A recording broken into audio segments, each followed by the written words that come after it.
Tonight, the knockdown, drag-out war of words today between President Trump and Elon Musk. The gloves are off. President Trump blasting his former confidant, saying he told Musk to leave the White House, saying he went crazy, and now threatening to pull government contracts for SpaceX and Tesla.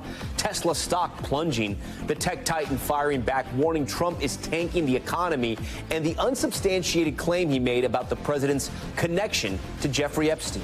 The judge threatening Diddy in his trial today, warning him not to make faces at the jury or he'll be kicked out of his own trial. The reaction from inside the courtroom.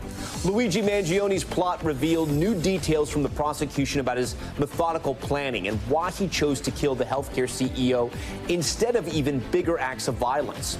Disaster in paradise. The boat packed with tourists in Bali suddenly sinking, 90 people scrambling to safety. An American rescued speaks out on top story. A family's outraged. The Afghan refugee who once helped U.S. troops gunned down over a parking space in Texas. New video of the moments leading up to the killing. The police know who did it, so why hasn't he been arrested? Vacation warning, the travel alert from the U.S. Embassy in Mexico not to use dating apps in that country or risk being kidnapped.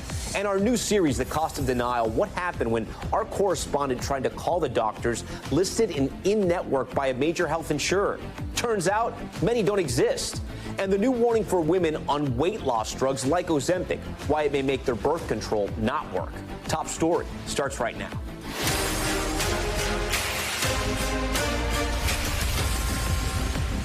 Good evening. Tonight, President Trump and Elon Musk's broken bromance is boiling over.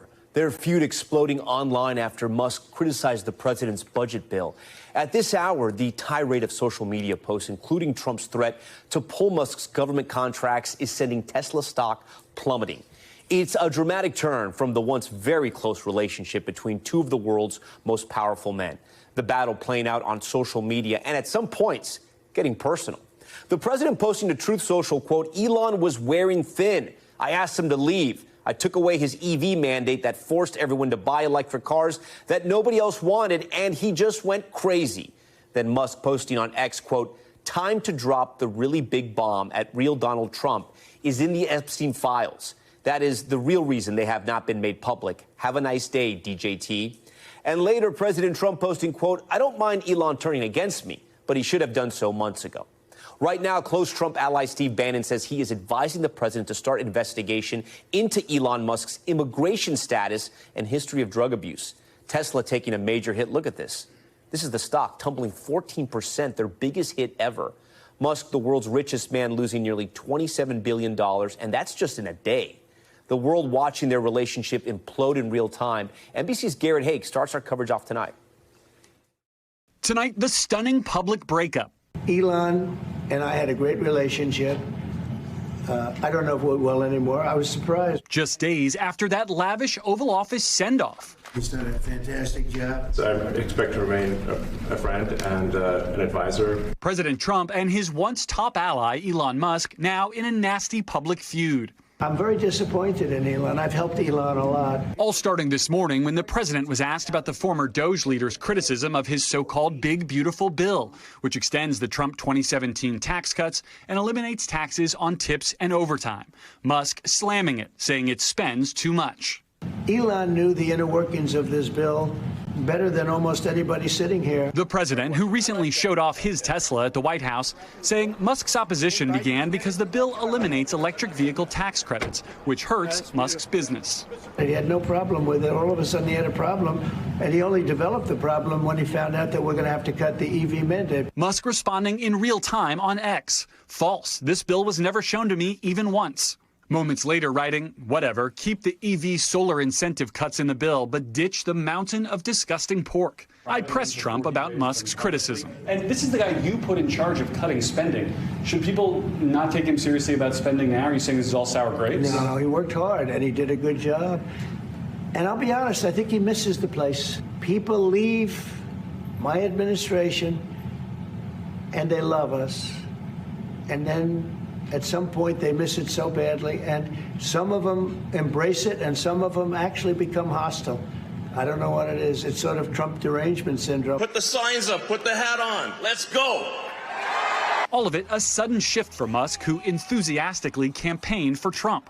President Trump must win to preserve the Constitution. Today, the president suggesting he would have won in 2024 without the support of the world's richest man. I think I would have won. Susie would say I would have won Pennsylvania easily anyway. Minutes later, Musk firing back, writing, "Without me, Trump would have lost the election. Such ingratitude."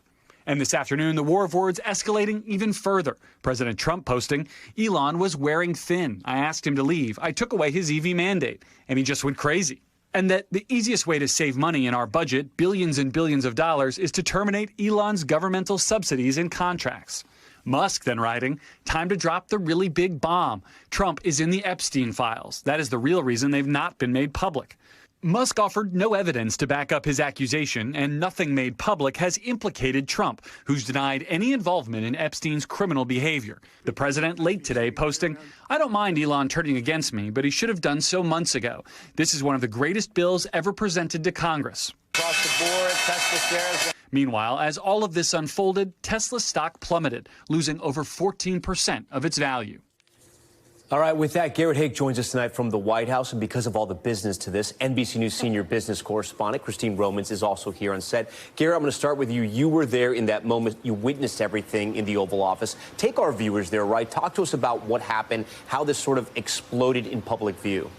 Yeah, Tom, there was kind of a slow burn to it. The president seemed committed at first to basically saying that all of Musk's complaints about the bill were just about the EV mandate. But then as he started to expand, suggesting to me that Musk has Trump derangement syndrome since leaving the Oval Office, suggesting that he could have won without Musk. Musk does what he famously often does, which is essentially live post on X his response to Trump. As this escalated throughout the course of the day, things got more and more personal. It's not at all clear that Trump knew that was happening while we were in the Oval Office together. But by the end of the day, he had ratcheted things up as well, targeting Musk's business and interests. All of it culminated with this Jeffrey Epstein post, which the White House responded to late today, saying that this is essentially Elon trying to change the subject here. They're calling it an unfortunate episode. A source with knowledge saying if Musk really felt this way about Trump being somehow connected to Epstein, why did he work so closely with him over the last year and a half or so? Christine, we want to bring you in here now. Is the biggest drop for Elon Musk, single-day drop in his stock, almost 15%.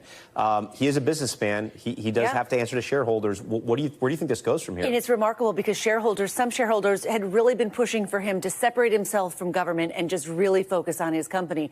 And he does that. He says he's stepping away, and then he still has this really big bad day. You know, I did the math, and if you look at the common shares he owns, 410 million shares of Tesla, he's lost more than $60 billion since Donald Trump was inaugurated, and he spent something like $250 million in the election. So he is really personally invested with big losses, and those losses today really mounted as this spat unfolded in real time in public. Does the stock drop because of the spat or because Trump threatened to pull the contracts? Both. The spat shows, frankly, that Elon Musk's head is not 100% in the Tesla game right now. He's still doing what so many big shareholders didn't want him to do, which is to be tangling or working with the president. They want him to focus on his businesses. And then you have that threat from the president saying, well, hey, we could just cut the deficit pretty quick if we got rid of these contracts. Think about SpaceX. 25% of its revenue last year were government contracts, DOD, NASA, and Tesla has been the beneficiary of lots and lots of EV rebates and incentives. So it's really, I will say, though, the government needs Tesla and mostly SpaceX, and Musk needs the government. Garrett, this is a little bit of analysis, but I think you can answer the question here. You know, President Trump's not shying away from this fight. But in the last 24 hours, if you take this part out of it, he also made a lot of news, whether it be saying he's going to travel to China, talking more about his conversation with Vladimir Putin, the travel ban, the auto pen investigation, saying he has no evidence about an auto pen conspiracy there. Do you think he was trying to distract from this feud with Elon Musk and it just got out of control? I think there's always an element of that, Tom. I mean, this is a president who thinks of himself as something of a programmer of television news in particular, that he likes to sort of dictate what he's going to see on his own TV screens. I don't think he has liked the coverage of his major domestic policy bill being attacked by his biggest former rival. That's part of the reason you've seen all these other rollouts over the last day and a half or so, and the way that he even talked about the China visit today, for example, which is pretty standard practice for conversations between leaders of foreign countries. For that to become a bigger story suggests this was not not what Donald Trump wanted to be talking about to end the day, but I think it's also both men's worst angels, if you will, got the better of them today between Trump and Musk, and this feud escalated to the point where this was really all anyone at the White House was talking about by close of business today. You know, a lot of people were saying, Christine, that Elon Musk was moving away from government, moving out of the White House because they wanted him to focus on his company. He wanted to focus on his company. At least that's what he said. What happens now? I know that's the big question. Do they let this lie here and this is over and now this simmering, it just simmers, it doesn't flare up again? Unclear here, but shareholders want Elon Musk to focus on Tesla. The stock is down something like 29% this year. He's got big challenges ahead with probably the pulling of EV incentives if the president gets his way with the big, beautiful bill, as they're calling it.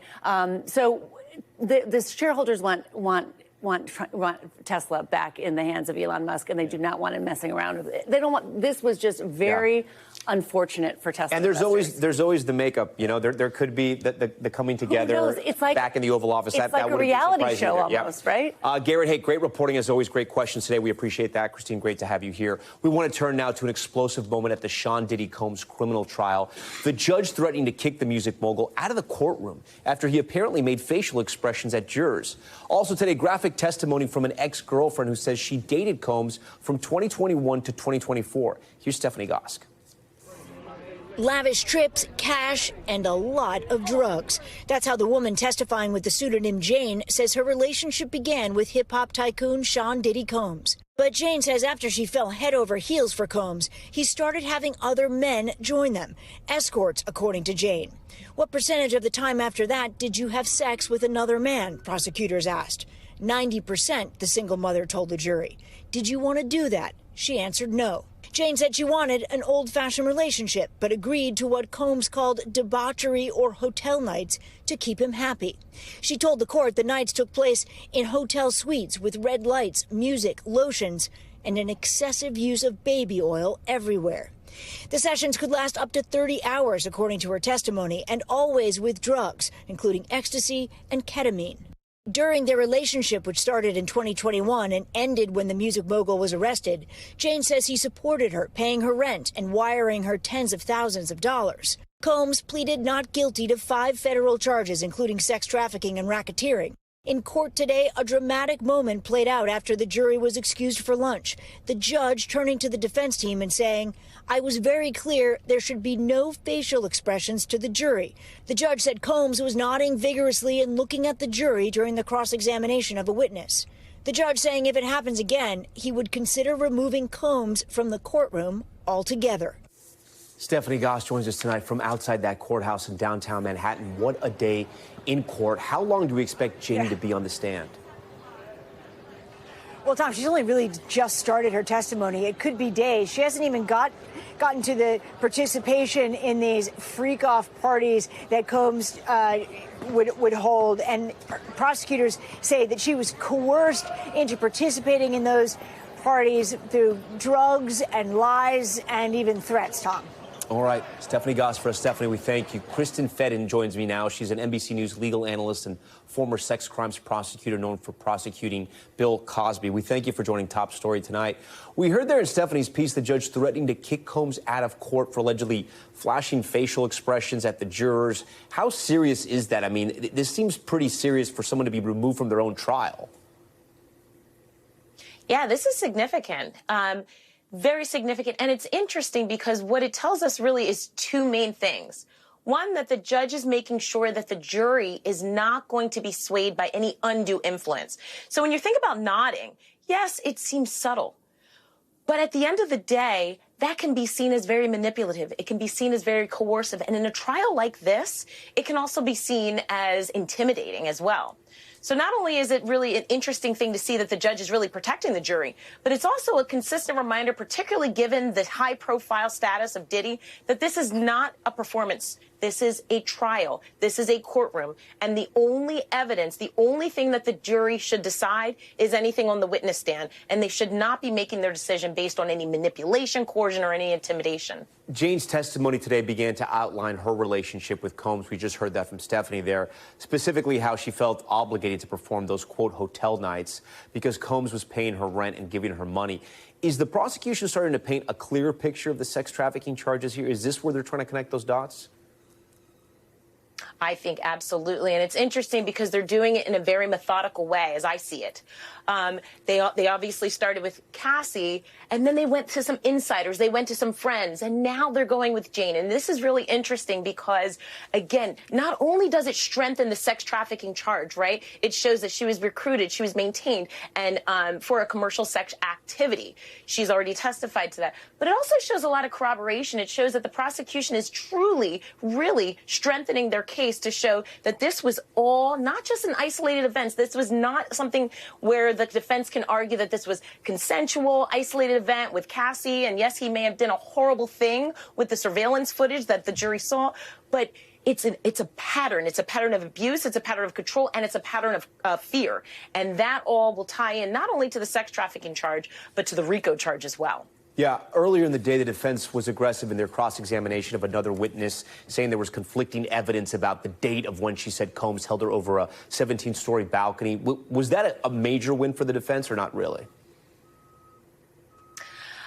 I would say not really. And here's why. Because, again, what happens is when you cross-examine someone and you talk about their motives, that can be very challenging for the jury, right? And it can obviously cause them to pause when looking at the credibility of that witness. But again, you can't look at a witness in isolation. When we look at that witness, we look at the witness as a whole. And when you look at everything, all of the evidence, all of the fear, all of the evidence talking about the weapons, the drugs, the violence, you see that the cross-examination, yes, effective, but it didn't neutralize that witness, and ultimately it didn't neutralize any of the other witnesses. It still was significant to tell the story and put the pieces of that puzzle together. Kristen Fedden for us tonight here. Kristen, we thank you. Okay, next tonight, a major Supreme Court ruling on reverse discrimination in the workplace. The court ruling unanimously in favor of a woman who claims she was denied a job opportunity and later fired for being white and straight. This ruling could make it easier in some parts of the country for people in majority groups to bring forward reverse discrimination claims against their employer. NBC's Laura Jarrett joins us now on set. Laura, people are going to be hearing this thinking this is a major issue, but you're saying it's not that easy. It's major because the court was 9-0, essentially saying lower courts are getting this wrong. They're holding people who are in majority groups, people who are white, people who are straight, to a higher burden, a higher standard than everybody else. And they've said that violates the Constitution. It's not fair. So more than just about this one woman's case in Ohio, it's setting a standard nationwide, Thomas. So the case will go back now down to the lower court, and this woman will have to prove up her case in court. It will go to trial, and she may lose on that, but at least the court is now saying basically to companies, you're on notice. You have to use the same standard for everyone. So will companies see this ruling, see what the Supreme Court did? You said it was unanimous, and say, let me think twice before I promote someone, even though they deserve the job, whether they're black, Hispanic, gay. Will that affect those types of employers? Yeah, I think that's the big question, is whether it's going to have a chilling effect on these employment decisions. In one respect, you should say it shouldn't change anything at all because the justices aren't making new law. They're just saying you're supposed to be following what we already set out here. But we know that in this environment, in particular, as employment decisions are being made around diversity, companies are looking at this carefully. All right, Laura Jarrett, great to have you here in studio. Laura, thank you. Yeah. Okay, we head overseas now to the war in the Middle East and a tragic homecoming for one Israeli-American couple. Their bodies finally home now after they were killed during Hamas's October 7th attack. All this as the desperate need for aid in Gaza grows more critical by the day. Matt Bradley reports tonight from Tel Aviv. Tonight, a bittersweet homecoming for this Israeli-American couple. Their bodies finally returned home to Israel after Israeli security forces recovered them from southern Gaza. The Israeli military said Judy Weinstein Haggai and her husband, Gadi Haggai, were murdered in the Hamas-led terror attack on October 7th after their kibbutz came under attack. Weinstein, speaking in Hebrew, said, "My husband, I think he's dead, and I was hit in the face." These may have been among Judy's last words. Begging rescuers for help shortly after they ventured out on their morning walk that day, captured in this security video. Their daughter posting on Instagram today, "My beautiful parents have been freed." Their neighbor, Jonathan Dekel-Chen, whose son is a former hostage, knew them for over 30 years. They were, sort of a couple of lovebirds. Finally, after more than 600 days, they can have peace. But in Gaza, the war continues, along with aching hunger. As a controversial Israeli and American-backed group, the Gaza Humanitarian Foundation distributes aid there once again. After a day-and-a-half pause following 2 deadly shootings, most recently on Tuesday, when Israeli forces fired into a crowd, killing at least 27 people, according to health officials there, and injuring more than 160 others. An Israeli government spokesperson said soldiers fired at people who had deviated from the prescribed route while approaching an aid point. "Our piece of bread is soaked in blood," said this boy, whose mother was among the dead, "just so my mother could get us aid." And Tom, that U.S.-backed Gaza Humanitarian Foundation has attracted tons of controversy for its funding, for its founding, and for its methods in the Gaza Strip. But the group said today that in little over a week, it's managed to distribute nearly 8.5 million meals. Tom? Matt Bradley for us tonight. We want to stay overseas now with the war in Ukraine and the new images just released of Ukraine's surprise drone attack last week. Ukraine's president says this operation is what modern war really looks like. NBC's chief international correspondent Keir Simmons has this look at the cutting-edge AI tech that is shaping the next generation of military drones. Tonight, President Trump revealing what he told Vladimir Putin on the phone. I gave that analogy to Putin yesterday. Comparing the war to a fight among kids. Sometimes you see 2 young children fighting like crazy. They hate each other and they don't want to be pulled. Sometimes you're better off letting them fight for a while and then pulling them apart. President Trump saying Putin told him he was going to retaliate against Ukraine for its covert drone attack on Russian bombers. Trump saying he asked Putin not to strike Ukraine. I don't like it. I said, don't do it. You shouldn't do it. You should stop it. New images of that drone attack show 2 valuable Russian spy planes targeted and possibly damaged. The drone bounces off the plane's radar while Russian bombers are on fire. Ukraine says its drones put pressure on Putin to compromise. This is the big one. And tonight, NBC News with rare access to Turkish drone manufacturer Baykar that supplies Ukraine. We act on principle. They say drones are changing war, strengthening the underdog. It has given nations an edge that they would have never have had. Unlike the small drones used in Sunday's operation, Baykar's drones are at the top end of the market. They've just tested a drone in the Black Sea that can launch from a carrier. Their TB2 drone helped Ukraine resist Russia in the early stages of the war. Would you say this drone saved Ukraine? Well, it helped. It gave a lot of hope. And now they are equipping drones and aircraft with another 21st century disruptor, AI. There's technology in this hangar so advanced, they've asked us not to film it, like unmanned fighter jets. Combined with AI, it's an arms race that is just beginning. It took centuries. The company chairman tells me AI will turn warfare into 3-dimensional chess. If you can program air combat just like a chess game, the machine is going to be far superior. But he says his company will not allow artificial intelligence to decide when to shoot. After all, could AI truly understand the meaning of taking a human life? The human should be responsible. The operator should always be in charge of the firing decisions. All right, Keir Simmons joins us now. Keir, these new technologies are changing war. We see that from your report. And the staggering human cost remains, right? We touched on this yesterday a bit, right? That new report out there that there's been 1 million Russians either killed or wounded in this war. I know you have some new reporting on that. Yeah, that's right, Tom. I know that number really struck you this week. I think it's going to really stun many of our viewers. This is from the Washington-based Center of Strategic and International Studies. To break down that 1 million number, they say as many as 250,000 Russians are dead. They call it a sign of Putin's blatant disregard for his soldiers. They say Ukraine has sustained nearly 400,000 military casualties, with between 60,000 and 100,000 deaths. To put that in context, Tom, no Soviet or Russian war since World War II has even come close to Ukraine in terms of the fatality rate. As you say, Tom, war is changing, but the price of war, it doesn't seem to be. Keir Simmons again for us. Keir, thank you. We're back in 60 seconds with the disturbing diary entries from Luigi Mangione. What he may have been thinking before allegedly gunning down a healthcare CEO. Then detainees at a South Florida facility spelling out an SOS plea with their own bodies, their powerful aerial image, and why the families of these Cuban migrants say they're calling for help. And bizarre marijuana mix-up, strangers showing up at all hours looking for weed, but this isn't a cannabis store, it's a family's home.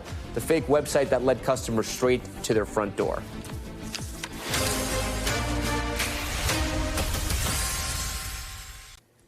All right, we are back now with some stunning new details in the case against Luigi Mangione. Court documents revealing alleged handwritten diary entries made by Mangione leading up to the murder of United Healthcare CEO Brian Thompson. Here's Sam Brock with the details. Tonight, the shock of last winter's Midtown murder of United Healthcare CEO Brian Thompson gaining new context as state prosecutors unveil writings and a letter to the FBI they say were composed by the man accused of killing him, Luigi Mangione. To save you a lengthy investigation, I wasn't working with anyone, he allegedly writes to the feds. I do apologize for any strife or trauma, but it had to be done. Frankly, these parasites simply had it coming. In an entry dated a month and a half before the killing, according to the filing, Mangione allegedly writes, "So say you want to rebel against the deadly greed-fueled health insurance cartel. Do you bomb the HQ? No. Bombs equal terrorism. Instead, he writes that one should whack the CEO, adding, it's targeted, precise, and doesn't risk innocence. Most importantly, the point is self-evident. The point is made in the news headline. Insurance CEO killed at annual investors conference." How much influence do you think these latest revelations will have on the outcome of this case? It's absolutely a win for the prosecution. They were handed something that will give an avenue that they will be able to pursue to secure potentially a top count conviction for terrorism on that murder charge. In another motion earlier this week, the defense claiming that authorities have already prejudiced Mr. Mangione in the media more than virtually any defendant in recent memory. No comment tonight from United Healthcare and Mangione's legal team. Sam Brock, NBC News. All right, when Top Story returns tonight, a massive fire tearing through dozens of buses in Philadelphia. Look at this. Thick black smoke pouring into the sky. Some of the buses even seen melting into the ground.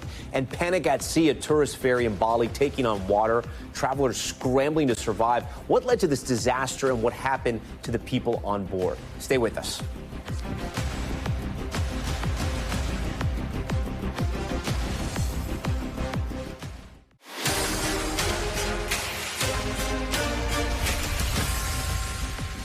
We're back now with Top Stories news feed, and city buses in Philadelphia going up in flames. You can see lots of flames and heavy black smoke. It happened early this morning in what officials call a bus graveyard where all out-of-service buses are stored. It's still not clear how that fire started. Video showing a daring rescue of construction workers after a scaffolding collapse in Cleveland. Take a look. The scaffolding here fell as they were replacing bricks on a building. Firefighters rescuing the workers who were left dangling by their harnesses. One of them was able to save himself by actually going through a window. Luckily, somehow, no one was injured. Another break-in at a jewelry store in Southern California's San Fernando Valley. In this case, thieves entered the store, you see them here, through a vacant building next door, crawling across the floor and getting into the store's two safes. The owner's brother telling our local NBC station that the burglars used a blowtorch and it ripped an alarm from a wall. He says his brother lost everything. While officials have not confirmed any connection, other jewelry store owners in the area have reported being robbed in a very similar manner. And one of the most hard-to-get accessories is going up for sale when the original Birkin bag hits the auction block next month.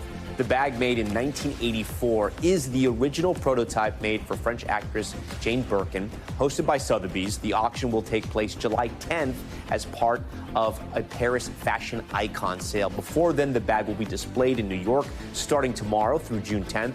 So far, there is no public estimate for how much the bag will sell, but it's probably going to be a lot of money.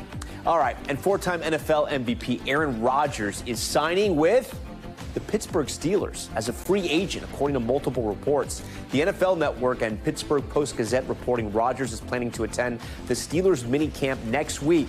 The 41-year-old gunslinger is the league's oldest active player and has played for the Green Bay Packers and most recently the New York Jets. Okay, in Miami, striking aerial images taken above the Chrome Detention Center, which is run by ICE. Now, take a look at this. You can see the men standing in lines. They're spelling out SOS, also using towels and shirts to form the words Libre Cuba, some kneeling or seating, hands clasped together as they appear to plead for help. NBC's George Solis joins us from just outside that detention center. And George, walk us through what happened there today and why these detainees are sending this message. Yeah, Tom, and this right here is as close as we can get to the detention center. Officials really cracking down.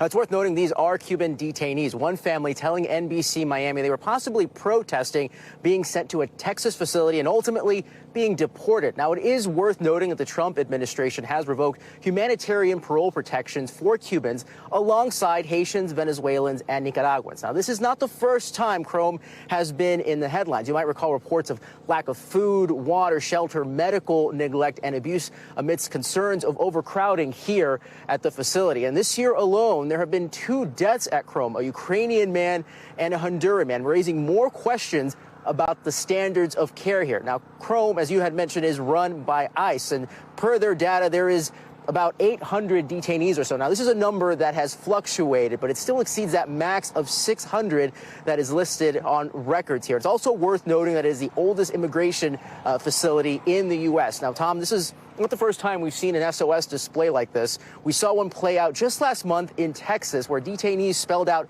SOS at Bluebonnet's Immigration Detention Center out of fear, reportedly, of being sent to that El Salvadorian prison. All right. Tom? Yeah, George Solis for us. George, we thank you. Next tonight, to a case we've been following out of Texas. It's a strange story. An Afghan war hero and refugee shot and killed in a Houston parking lot. The man who pulled the trigger was released after talking to police. Tonight, his family, the victim's family, calling for justice as no arrests have been made. NBC's Priscilla Thompson has this one. What's it like for you being back here right now? Actually, I don't like this area. For Abdullah Khan, the pain of returning to his brother's home in Houston, Texas, is almost too much to bear. When you came here, your brother's blood was still here. Yeah, in this crack, the bloods were here, and I asked the neighbor to get us a bucket and a brush, and I dumped water, and they were helping me with the cleaning the bloods. His younger brother, 31-year-old Abdul Rahman Waziri, a father of 2, who fought alongside U.S. forces in Afghanistan, was gunned down in his apartment complex in April, Houston police say, after an argument over parking, according to the statement given to police by the man who says he pulled the trigger. More than a month later, the Waziri family attorney says that man is still free. So police know who did this? The police have the identity of the shooter. And that person is not in prison? He has not been arrested. He has not been charged, to my knowledge. Why? You know, that's the unfortunate circumstance here, is that if you shoot and kill somebody and you report it and claim self-defense, then now somehow there's a little bit of credibility given to your statement. Attorney Omar Khawaja says Waziri was unarmed. He provided surveillance video from the night of the shooting that appears to show Waziri's white Toyota Camry pull into the complex. So his car is now parked over there. You can see emergency flashers on because we believe he's just getting out temporarily to check his mail. Now you see the shooter's car pull up behind him. 30 seconds later, a black Kia sedan arrives. That's Mr. Waziri walking. He turns around. He's talking to someone, right? That could be the shooter. There's pointing. There's pointing. There's gesturing. Mr. Waziri's walking back towards the mailbox. You see the shooter go back towards his vehicle. What happens next is not entirely clear. He comes back because something is happening over here. With the car. And we believe that's when the shooter was vandalizing his car. And the family's attorney says that an altercation between the 2 men happened somewhere around here, at which point the alleged shooter returned to his car and retrieved a gun. From what we heard from witness testimony, Mr. Waziri got the better end of that very brief altercation. And then he started going back to his car to leave. And the shooter runs back to his vehicle, grabs a gun, opens fire on Mr. Waziri as he has his hands up saying, "Don't shoot me." While on the scene, police say they were approached by a man who identified himself as the shooter, but after consulting with the Harris County District Attorney's Office, released him. The DA's office tells NBC News it's awaiting additional information from investigators before making a charging decision. For the U.S. Green Berets whom Waziri put his life on the line to protect, all of it is unconscionable. It makes me extremely upset. Ben Hoffman served as a Green Beret for almost 2 decades, including 6 tours in Afghanistan. He and Waziri met in 2019 when Waziri was part of an elite unit of Afghans trained to detect hidden explosives. Waziri narrowly escaped during the chaotic U.S. withdrawal, his family says, getting out just hours before a suicide bomb exploded at the airport, killing roughly 170 Afghans and 13 U.S. service members. After everything he went through and everything he risked, for him to be shot dead in front of his apartment over, it seems like, some dumb argument, and then for there to be, it seems like, very little response from the local authorities, it breaks my heart.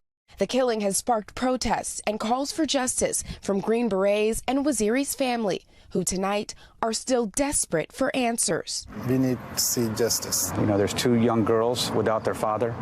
Every night they're asking their mother, when is our dad coming home? And she doesn't know what to say to them. They deserve justice. They deserve to know what happened, how it happened, and why it happened. All right, Priscilla Thompson joins us tonight from outside police headquarters in Houston. Priscilla, first question I want to ask you, have we, when we presented this story, been able to get all the surveillance video, or do we think there's other evidence out there that police and the DA are looking at? So right now, we've only been able to get the surveillance video that was given to us by the family attorney. We did ask police if they could verify that video or if they are in possession of that video or have any additional video, but we were not able to get an answer from them beyond that this investigation is still ongoing, and thus they aren't able to comment any further. And then it sounds like both sides are sort of blaming each other, the police and the DA. Is that why this case is stalled? Yeah, that is what seems to be the case. On one hand, you have the police saying that they released the suspected suspect on scene because they consulted with the district attorney. On the other hand, you have the district attorney saying that they're waiting for additional information from the police before making a charging decision. Meanwhile, this family is saying, just trying to figure out what's going on. They say they're not getting information from any of the officials in this case about why this man is still out walking the streets freely. And as noted, we reached out to police to try to get that information as well. And we're told that this remains an ongoing investigation. And I should also note that we did reach out to the witnesses that the family attorney says have come forward and spoken with police, but we were not able to get in touch with those witnesses. Tom? Priscilla Thompson for us tonight. Priscilla, thank you for that. Tonight, it's our Cost of Denial series, a healthcare term you may not have heard of, but most likely encountered. It's called ghost networks, when someone calls providers listed on their insurance company's network only to find doctors that aren't actually available. Our Vicki Wynn explains. Guy and Michelle Mazzola say they're battling a system that's failing their son. How many hours a week do you spend fighting for your son's care? I mean, depending on the week, 10, 15 hours a week, appeal after appeal, phone call after phone call. Little Guy, as they call him, has autism and needs multiple therapies. We thought, you know, it's got to be covered under insurance. It was going to be pivotal for his life, like absolutely, like different level of life he's going to have if he can get this care right now. You do so good. But as Michelle showed us, trying to find that care near their Connecticut home meant spending hours on the phone in frustration, wrong numbers, incorrect information, or wait lists of 6 months or more. I mean, this is crazy. We tried too. So this is supposed to be a speech-language pathologist under pediatrics, so hopefully. And this is the current number listed. Making call after call with Michelle to network providers listed by her insurer, Anthem Blue Cross Blue Shield. To Verizon Wireless, your call cannot be completed as dialed. Out of 6 providers we called on the list, only 1 said they could make an appointment in a month. The other 5 either had non-working numbers or went like this. Is that person offering speech-language therapy for pediatric patients? No, ma'am, we do not treat for pediatrics. Okay, and has that been the case always, or is that a new change? It's been since the practice has been established. Follow-up calls made by NBC News found that out of 21 additional service providers listed, 20 either didn't take patients' Guy's age or had no availability for months. You want to watch something? No. It's such a common problem, there's a term for it, ghost networks, when insurance companies show a robust list of available healthcare providers on paper, but not in practice. Anthem Blue Cross Blue Shield declined to be interviewed, but told us it is working with the Mazzola family to address Sky's needs and that its network meets access requirements outlined under state law. Because of the specialized services Guy requires, a number of the providers in the family's area are booked, and it can be challenging to get appointments immediately. It's incredibly frustrating. It's just, there's basically no one here that can help. Now you do. Ghost networks exist nationwide. A recent study by the New York Attorney General's office of 13 health plans found 86% of the listed in-network mental health providers staff called were ghosts. If you put off getting care, your diagnosis is being delayed, and that's dangerous for the patient. The Mazzola's attorney, Steve Cohen, has filed 2 class action lawsuits over ghost networks, including one against Anthem Blue Cross Blue Shield, which moved to dismiss. We want the insurance companies to act responsibly, to get their act together, to have accurate lists. 3, go! Guy is now 2, and Michelle says he's showing some signs of progress, now receiving the care he needs, mostly paid for by the Mazzolas, with several out-of-network providers. Okay. Somebody's got to do something about it. So we're not going to stand for it, not for Guy. And with that, Vicki Wynn joins us now here on Top Story. So, Vicki, for our viewers at home, if they find themselves with a ghost network in front of them, what should they do? Yeah, Tom, the experts we spoke with say first and foremost, take care of yourself. Get the care you need. If you had to go to someone out of network, then file an appeal or file for an exemption with your insurance company. And lastly, make sure you report that ghost network to your state Department of Insurance so that they can investigate. And then just a reminder of viewers, who comes up with these lists when you get your insurance company? Who's providing you with those lists of doctors? It is the insurance company. They want to provide you with what looks like a really comprehensive list of doctors and providers.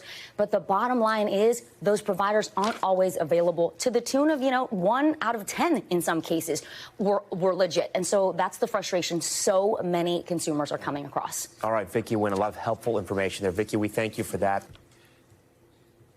Now to the bizarre scam in Maryland involving a fake cannabis store. For weeks, dozens of strangers showing up at one couple's doorstep looking for weed, but the homeowners insist they're not a dispensary. NBC Washington consumer investigative reporter Susan Hogan helps clear up the smoke. They say there's no place like home. But for Ed Beavers and his wife, their home became a hotspot for high expectations. Out of the blue, in April, strangers just started showing up at all hours of the day and night. The first one was just before midnight, and we had no idea, so it was very scary. Oh, there's a wheelchair. Turns out these weren't lost delivery drivers. They were customers expecting to pick up gummies and other cannabis goodies. That's because Google Maps showed Ed's home as a 24/7 marijuana dispensary. So after looking at it, we notified the police, notified Google that it's all wrong, and repeatedly filling out the forms on Google, and nothing happens. So how did Ed's home address get mixed up with a pot shop? News 4 learned it was a scammer who set up a fake weed website and listed Ed's home as the storefront. Buyers would pay online and show up to pick up their product, only to find Ed instead of edibles. The disgruntled customers even leaving scathing reviews. What's your biggest concern? What are you afraid of? People showing up and trying to break in. News 4 contacted a person identifying himself as James, the dispensary manager, through the Telegram app listed on the website. He insisted the address was correct, despite us informing him it was a private residence. And when we asked for proof of his Maryland dispensary license, which is required by law, he sent us a screenshot of what appears to be a medical marijuana ID card along with this document, supposedly from the Department of Defense, United States of America, requesting military leave. Yeah, we didn't understand it either. This is not a dispensary. As for Google's lack of response to what Ed says was repeated attempts to contact them to remove the fake listing, once NBC4 Responds contacted them, the site was removed from maps. Google telling us the listing violated their policies. Ed says he's just glad the buzz is over. That's what we want to do, is get it removed so that we can go back to a peaceful existence. Google's own website says fake or made-up businesses are ineligible for Google Maps. So we asked the company, how was this scam website allowed? They didn't respond. Tom. Susan Hogan, great report there. NBC Washington. When Top Story returns, tourists in trouble. A ferry sinking off Bali's coast. Passengers screaming for life jackets and scrambling for their lives. We talk to Americans on board.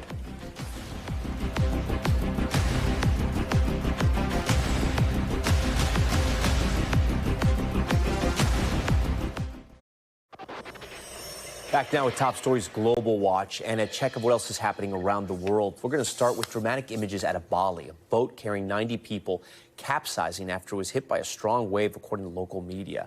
An American tourist there celebrating her birthday, speaking to Top Story late today about her terrifying escape from the sinking vessel. NBC's Marissa Parra has this one. Terrifying moments in paradise. As this boat, the police say, was carrying 89 passengers and a crew, capsized in Bali on Wednesday. I started panicking because everyone started screaming and that the water was coming in. Tourists on the lower level, including American Lauren Daig, desperate to get out. Break the window, break the window.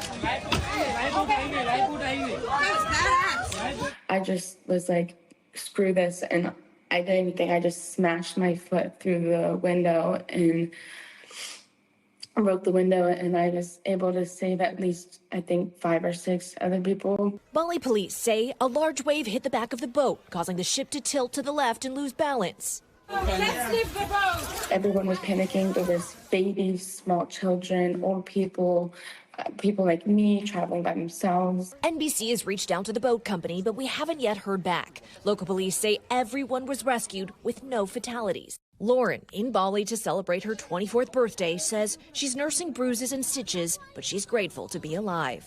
I really did think I was going to die for a second, but I am really glad that I'm pretty sure everybody's okay. Marissa Parra, NBC News. We thank Marissa Parra for that very compelling story there. We have more headlines from overseas tonight. A warning for U.S. citizens about using dating apps in parts of Mexico. The U.S. Embassy and Consulate saying its citizens are being kidnapped by people they meet on the apps in several cities. Then large sums of money are being demanded from their families in exchange for their safe return. Travelers are advised to use caution when meeting up with strangers. We want to stay overseas now for tonight's health check and a new warning from the UK's Medicine Regulatory Agency. They're sounding the alarm that weight loss drugs like Ozempic and Wegovy may decrease the effectiveness of birth control pills, causing some women to get unexpectedly pregnant. This after some 40 reports of surprise pregnancies. Women have been taking to social media sharing their experiences in so-called Ozempic babies. NBC medical analyst Dr. Natalie Azar joins me now. So this is something that's been reported about a year ago. I'll be honest. It surprised me because I know there was sort of this theory that it could affect women in pregnancies, but they're saying it reverses contraception in women? Right. So if we think about how a medicine like this that is meant to result in weight loss and helping people with diabetes could somehow translate into improved fertility, there's two main reasons, Tom. One is that the medicines result in weight loss. And we know that obesity is a risk factor for infertility, especially women, for example, who have PCOS have difficulty getting pregnant. And if they start to lose weight, that suddenly changes your whole menstrual cycle. It encourages ovulation, and people can get pregnant that way.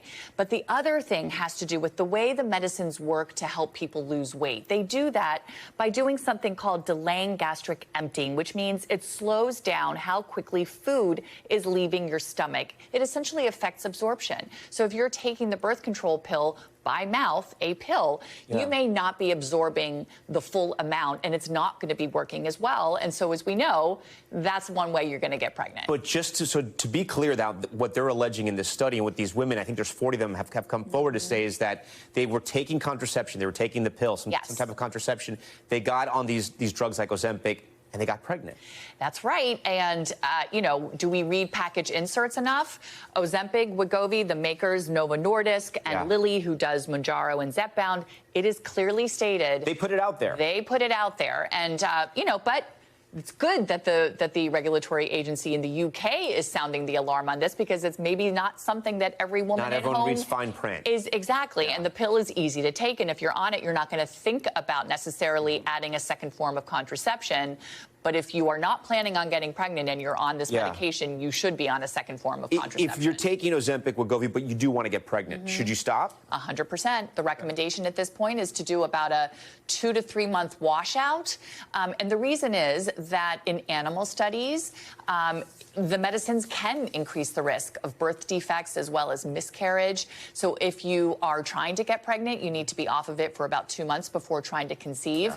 And if you are on it and you get pregnant, the recommendation is to discontinue the medicine and speak to your doc. Okay. Dr. Natalie Azar, so great to have you. We appreciate it. Thanks for explaining that. Next on Top Story, a powerful story you're going to want to see. After a nationally ranked teenage tennis star was killed, his family not only kept his spirit alive, but turned his commitment to helping others into a movement. That's next.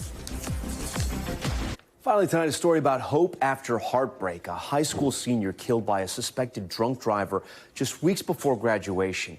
Now, friends and family are sharing his memory and finding ways to help others in his honor. As the fires tore through the Pacific Palisades, I've never seen anything like this in my life. The Levy family rushed to their home to find it engulfed in flames. Everything they owned would burn to the ground. The family's 18-year-old son, Braun, jumping into action, starting a support group for classmates that lost their homes. He never felt sadness or bad for himself. He went into action, and that was living like Braun, action. You see, for Braun, giving was living, traveling to countries in Africa and South America with his family, working with kids who had barely enough to survive. Kids gravitated toward him, and he had a way of making everybody happy in any situation. Then, just a month ago, Braun was walking home when an alleged drunk driver crashed right into him, taking his young, beautiful soul from his family and friends. I don't know if you pray or if you talk to your son, but if you do, if there's anything you can share about what you tell him or what you want him to know. I talk to him all the time. I just tell him how much I love him. And I tell him how much I love him and miss him. I love you forever, Braun.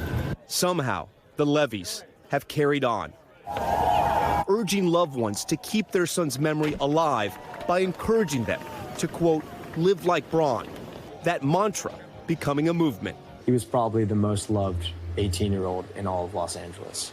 Cooper Schwartz was Braun's tennis partner. They started competing as 8-year-olds. There was never a dull moment with that kid. You knew you were going to get something. You knew you were going to get a random adventure. He was going to try to talk to a random person, instantly become friends with them. It was truly special. Since his passing, the Live Like Braun movement has raised hundreds of thousands of dollars in just weeks, already creating scholarships and other opportunities for students who have lived a life of giving. Braun had such a full life, and that he had such a big impact on so many people makes me feel like it wasn't a life totally not worth living. Live like Braun. Thanks so much for watching Top Story tonight. I'm Tom Llamas in New York. Stay right there. More news on the way.